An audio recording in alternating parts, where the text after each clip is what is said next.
Good evening everyone, welcome to today's worked exam answer video.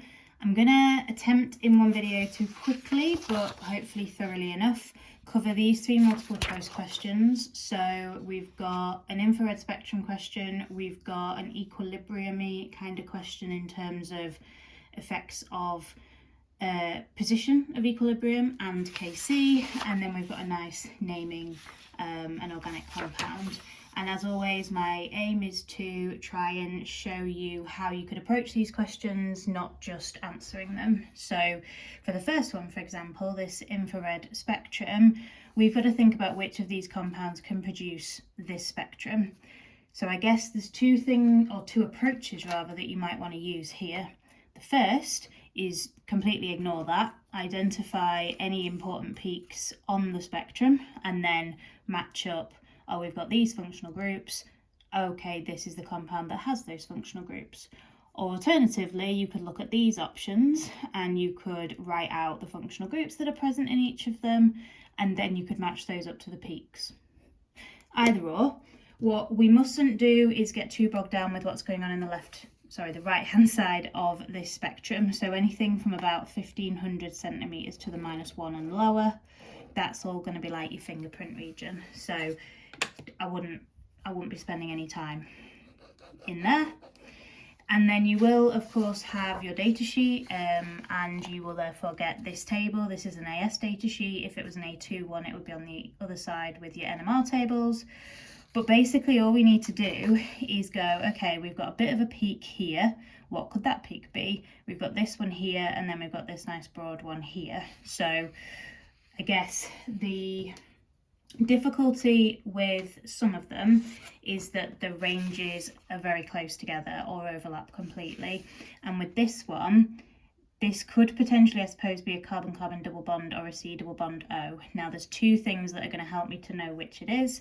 One, it's not a very deep peak, i.e. it's not come very far down the y-axis, and that would suggest that it's a CC double bond, which is non-polar, so less good at absorbing infrared radiation. The other thing is we can look at specifically sort of where the peak lies on the x-axis, and it is just shy of the 1700 centimeters to the -1 mark. And yes, I know the C double bond O does start with a range that is lower than 1700 centimeters to the -1, but again, that's just further evidence that that's going to be a carbon-carbon double bond. And of course, you could approach it somewhere in the middle of the two suggestions. You could now go, okay, which of these has a C double bond C? A, yes. B, yes. C, no. D, no. So we don't even need to worry about those things anymore. So now what we could do is go, right, between A and B, the difference is B has an alcohol group as well. So you could now specifically opt to look for an alcohol group, which on the data sheet says it's between 3230 and 3550 centimeters to the -1. That's this lovely broad peak here. This, which can cause some confusion, that's a CH bond peak, which is not helpful in the slightest because all of the options in this multiple choice question contain carbon to hydrogen bonds. So I guess this was the most useful one, in conjunction with the C double bond C, of course, in telling us that because there is no OH alcohol in A, the answer for the first question has to be B. Notice also, as a little aside, how when we are naming an alkene that has an alcohol group in it, we do not use hydroxy as a prefix. We can use the -ene and -ol endings together, because that's kind of like saying a butanol. It's just we've changed the an for an en to suggest there's a double bond, and of course we do need the number for that double bond as well, but you can have the two endings together for an alkene and an alcohol. Okay, so that's the first question.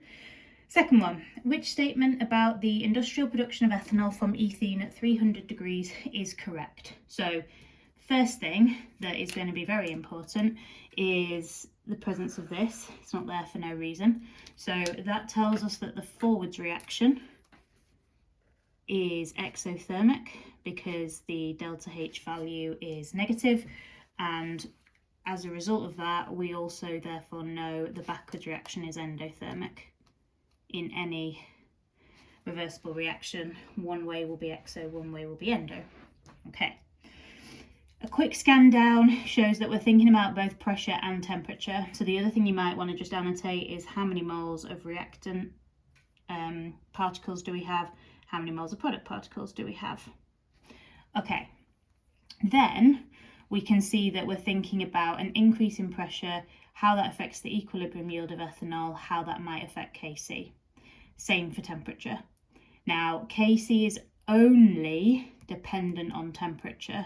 So an increase in pressure is going to do nothing to the value of Kc. So that one can go straight away.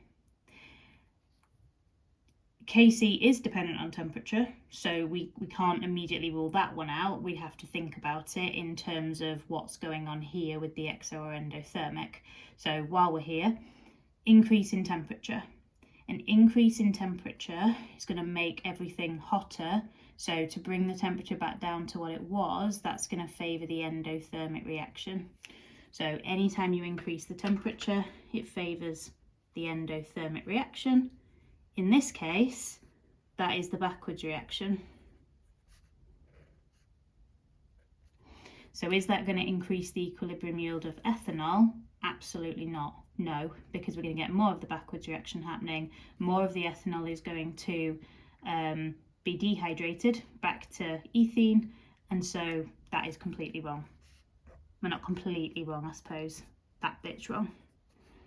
It would need to say decreases. Or alternatively, to increase the yield of ethanol, you'd want to decrease the temperature.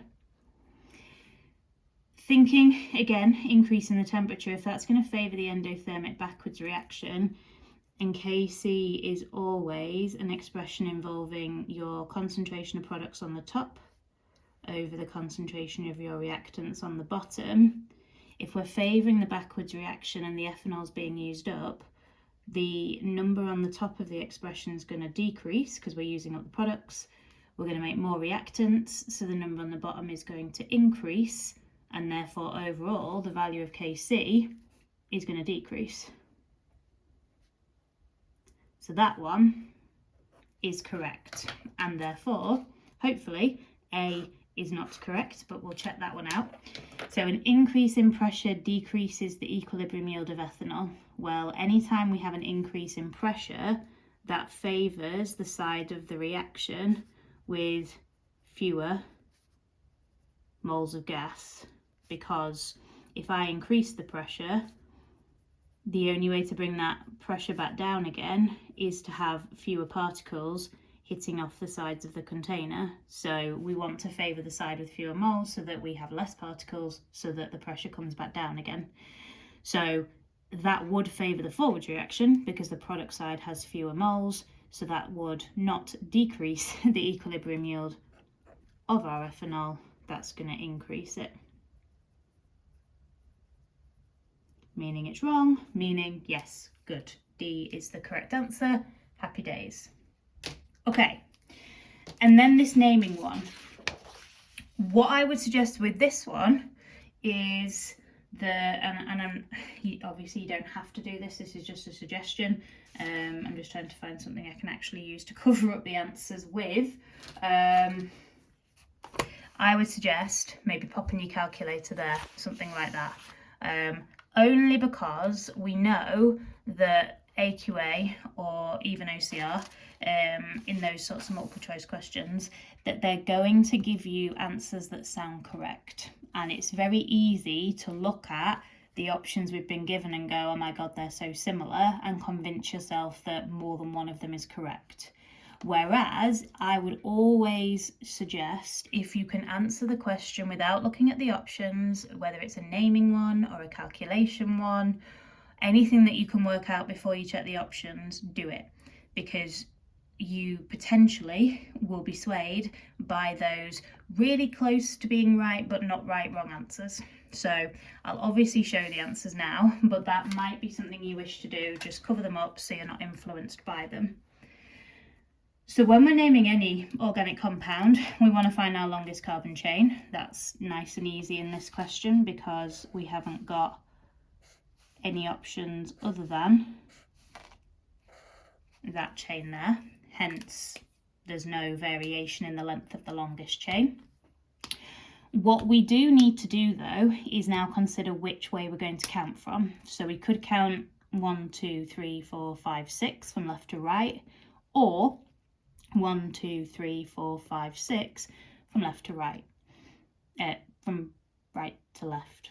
Sorry, massively confused myself there. So we can either count this way or this way, and we need to decide which way to count based on where the substituent groups are. So because the fluorine is closer to the right hand end and numbering from either side has no effect on where the position of the double bond is, we're going to want to count from right to left. So this is going to be carbon number 1, carbon number 2, because that puts the fluorine on carbon 3, the double bond is still on carbon 3, and then we'd have 4, 5, 6 like that. So that's going to rule out B, and that's going to rule out D. Now it might be that you cover the options up and you go to name it, and then you realise, oh, I haven't thought about the E and Z isomerism part of the name. That is how we would represent that in a name, obviously. That's how they've opted to do it here.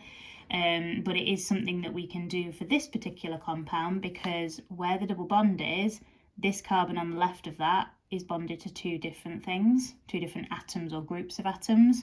And then completely separately, the carbon on the right of the double bond is also bonded to two different atoms or groups from each other. So what we now need to think about is which has the highest priority on each side of the double bond, thinking about splitting it vertically down the middle. So the left-hand carbon bonded to a H or a C. Now when we're thinking about priority, it's atomic number, and I can't stress that enough.